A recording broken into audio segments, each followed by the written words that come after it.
Yo, l'équipe!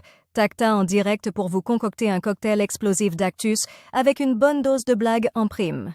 En Syrie, les djihadistes et les rebelles contrôlent la majeure partie d'Alep. Pour la première fois depuis 2016, Alep est bombardée par l'armée russe, selon l'Observatoire syrien des droits de l'homme, qui rapporte une offensive fulgurante de groupes anti-régime sur la deuxième ville du pays. Un octogénaire grièvement blessé dans un incendie à Mandelieu-la-Napoule. Vendredi soir, aux alentours de 20h, un violent incendie a ravagé un pavillon situé au 438 chemin de la Théoulière, à Mandelieu-la-Napoule. Rapidement sur place, les pompiers ont découvert l'occupant des lieux, un homme de 80 ans, grièvement blessé.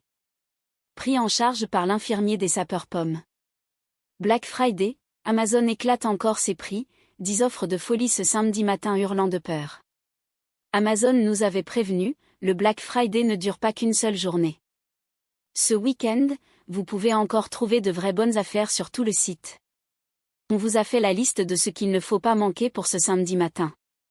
Star Academy 2024, qui de Marine, Charles, Julie, Maya, Franck ou Ulysse va partir ce soir?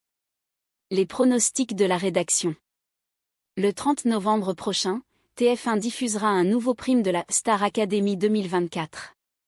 6 candidats sont en danger cette semaine.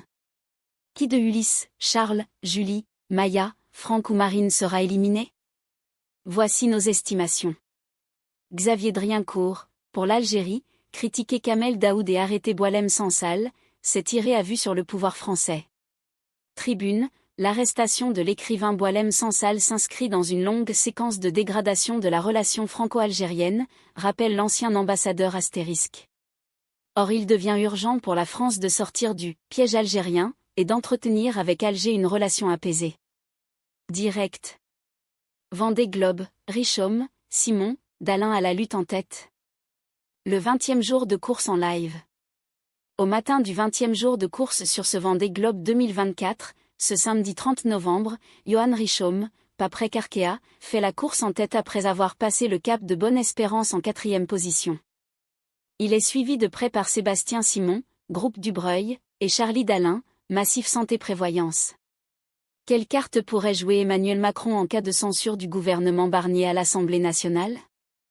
La perspective d'une possible censure du gouvernement de Michel Barnier, votée par les députés du Rassemblement national et du Nouveau Front populaire, agite la classe politique, qui s'interroge sur les pistes qui s'ouvriraient alors au président de la République. Prime de Noël, tarif des médecins, prix du gaz. Ce qui change à partir du 1er décembre. Les contribuables vont devoir respecter plusieurs échéances concernant leurs impôts tandis que l'aide pour installer un thermostat connecté va disparaître à la fin de l'année. Biathlon, le renouveau de Fillon-Maillet, les confirmations Perrault et Jean Monod. Que faut-il attendre des Français cette saison? La Coupe du monde de biathlon reprend, samedi, avec les 4 relais lors de la première étape à Kontiolahti, en Finlande. CPI, le procureur Karim Khan demande le rejet de l'appel israélien. Selon des informations rapportées en Turquie, le procureur a déclaré que la décision n'est pas susceptible d'appel pour le moment. Merci d'avoir partagé ce moment avec moi, les copains. Je vous envoie une pluie de bonne humeur et vous dis à très vite pour de nouvelles péripéties journalistiques.